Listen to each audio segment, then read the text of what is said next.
Shalom Bapak Ibu, Saudara-saudari yang terkasih di dalam Tuhan. Selamat malam, selamat bertemu kembali dalam acara Good News Gereja Bethel Tabernakel Keluarga Kristus Tasikmalaya. Saya berharap Bapak Ibu Saudara yang terkasih dalam Tuhan dan seluruh jemaat GBT Keluarga Kristus ada dalam keadaan baik, sehat dalam perlindungan Tuhan. Mari sebelum kita menerima kebenaran firman Tuhan, kita akan sama-sama masuk di dalam doa. Bapa dalam sorga, terima kasih untuk malam hari ini. Bapa berikan kami kembali kesempatan untuk menerima berkat-Mu lewat firman-Mu. Mari Roh Kudus Engkau mengurapi setiap kami dan menolong agar kami mengerti akan firman-Mu malam hari ini, sehingga firman-Mu menjadi berkat bagi kami semua. Di dalam nama Tuhan Yesus kami berdoa dan mengucap syukur, haleluya, amin. Baik Bapak Ibu yang terkasih dalam Tuhan, malam hari ini renungan firman Tuhan akan diambil di dalam Yosua pasal yang pertama ayat yang ke-9. Saya akan membacakannya. Demikian bunyi firman Tuhan. Bukankah telah kuperintahkan kepadamu, kuatkan dan teguhkanlah hatimu, janganlah kecut dan tawar hati, sebab Tuhan Allahmu menyertai engkau kemanapun engkau pergi. Ini adalah firman Tuhan dari Allah kepada Yosua.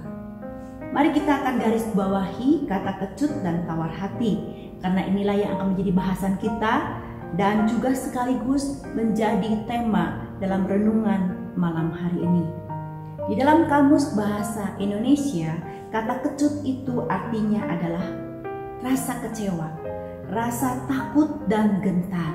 Sedangkan untuk tawar hati itu adalah artinya tidak bersemangat, tidak ada kemauan, dan hilang keberanian, serta putus harapan atau putus asa. Nah, kedua kata ini sama-sama menunjukkan arti yang negatif, sama-sama menunjuk kepada perasaan hati yang buruk dan tidak baik. Dan tentunya ini akan sangat merugikan diri sendiri, karena perasaan kecut dan tawar hati ini jika dibiarkan akan berlanjut ke tahap yang lebih parah, yaitu orangnya akan mengalami stres, frustasi, dan depresi. Kita tahu Bapak Ibu yang terkasih dalam Tuhan, ketiga kondisi ini sangatlah buruk buat kita semua. Ketiga kondisi ini akan mengakibatkan kehancuran hidup seseorang. Oleh sebab itu, firman Tuhan kepada Yosua memerintahkan sampai 3 kali untuk tidak kecut dan tawar hati.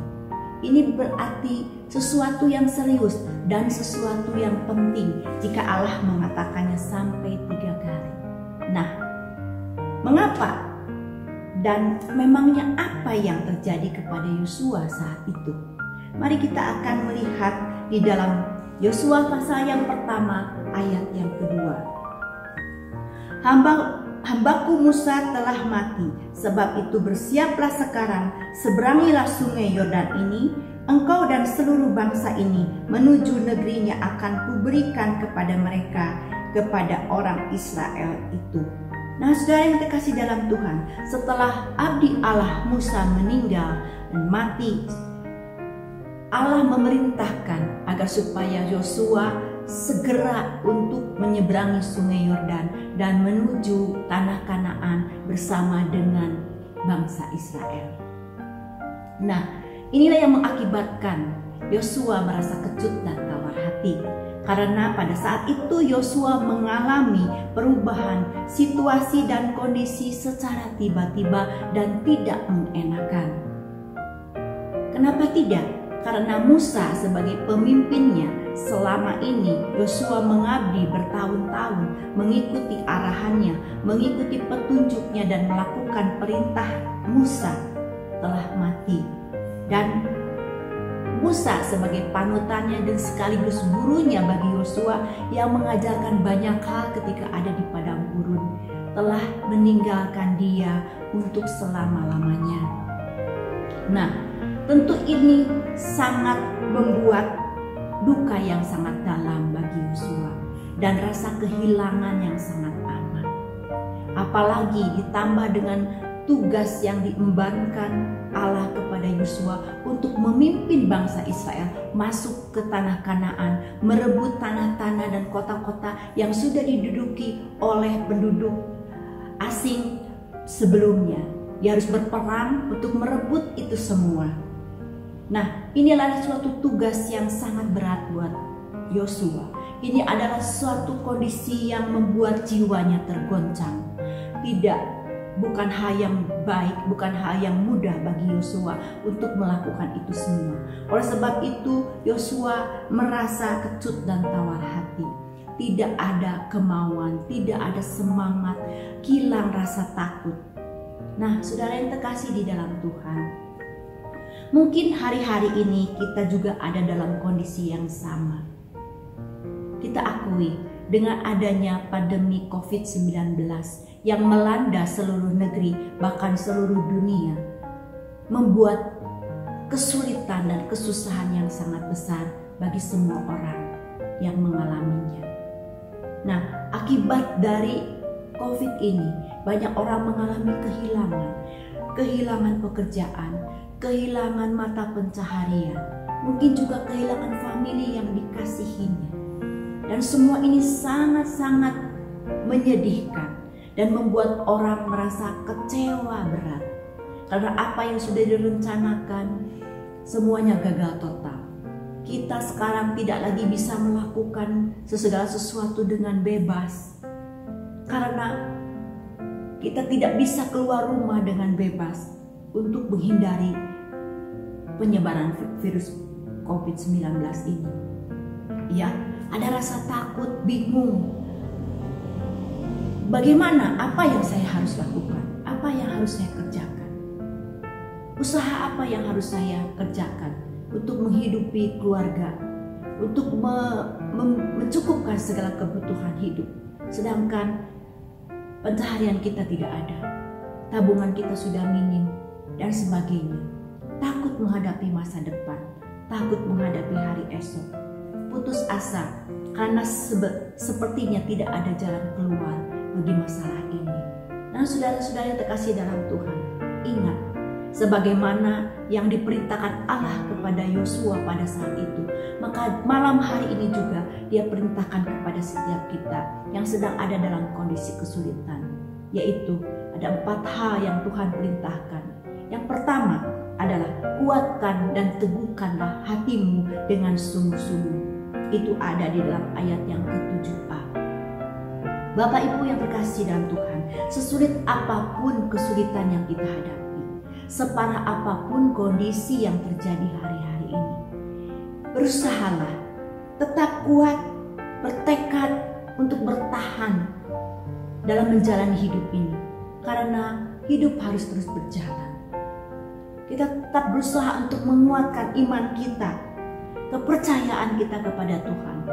Percayalah bahwa di dalam Dia ada pertolongan, karena Dia juga mengatakan bahwa Aku Tuhan Allahmu menyertai engkau kemanapun engkau pergi. Dia berjanji tidak akan pernah meninggalkan kita dan membiarkan kita. Amin. Saudara yang terkasih dalam Tuhan, sungguh baik Allah kita, ya. Dan yang kedua, perintahnya kepada kita adalah bertindaklah hati-hati. Firman Tuhan kepada Yosua pada saat itu adalah bertindaklah hati-hati sesuai dengan seluruh hukum yang telah diperintahkan kepadamu oleh hamba-Ku Musa. Ini artinya adalah segala tindakan kita, apa yang menjadi keputusan kita, semuanya harus selaras dengan firman Tuhan yang sudah kita terima, yang sudah kita dengar selama ini.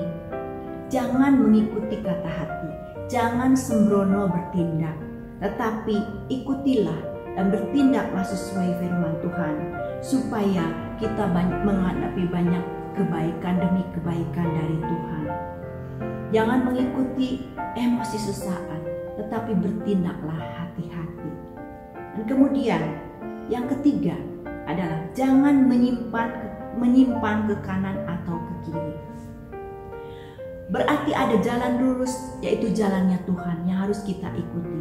Janganlah kamu menyimpang ke kanan. ke jalan orang fasik. Janganlah kita menyimpang ke kiri, mengikuti saran-saran dunia, mengikuti jalannya dunia, mengikuti ide-idenya dunia. Tetapi mari kita mau fokus, kita jalan lurus mengikuti jalannya Tuhan, supaya kita tidak tersesat, tetapi bahkan dikatakan supaya engkau beruntung kemanapun engkau pergi.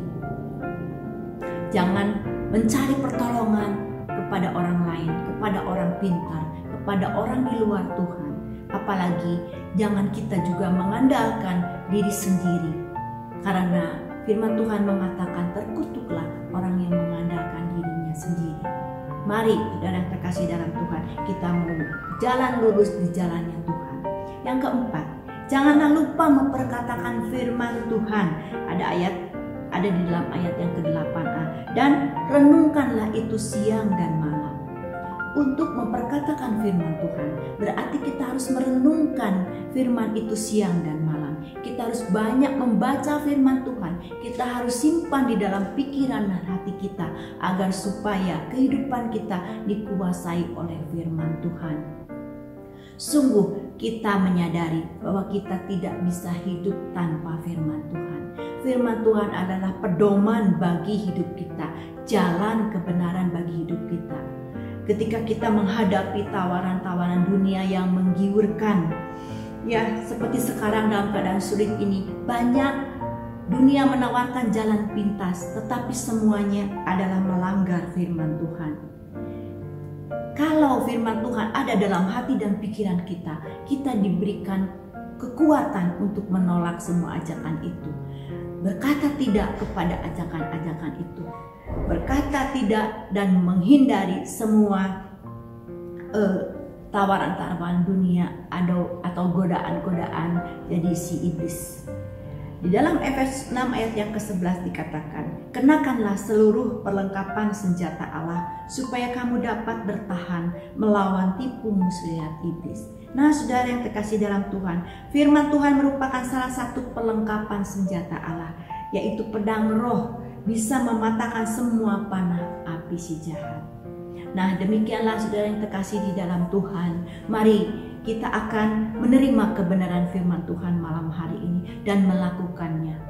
Ingat keempat hal yang Tuhan perintahkan kepada kita, yaitu kuatkan dan teguhkanlah hatimu. Kita kuat di dalam Tuhan, kita teguh di dalam Tuhan, karena kita percaya Tuhan yang menjadi pertolongan kita satu-satunya. Bertindaklah hati-hati, jangan sembrono, janganlah menyimpang ke kanan dan ke kiri, tapi ada di dalam jalannya Tuhan.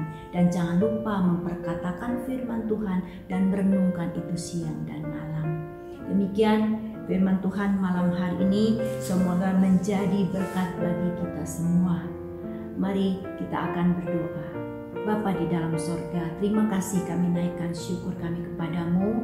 Malam hari ini Bapa sudah memberkati kami dengan firman-Mu yang sungguh sangat menguatkan kami dan menghiburkan kami. Perintah-perintah-Mu ya Tuhan yang sebetulnya menguntungkan kami, itu akan senantiasa kami berusaha untuk melakukannya. Bukan hanya mendengar firman ini, tetapi melakukannya. Terima kasih untuk firman-Mu ya Bapa. Di dalam nama Tuhan Yesus kami berdoa dan mengucap syukur. Haleluya. Amin. Terima kasih. Selamat malam Bapak Ibu saudara yang terkasih dalam Tuhan. Shalom.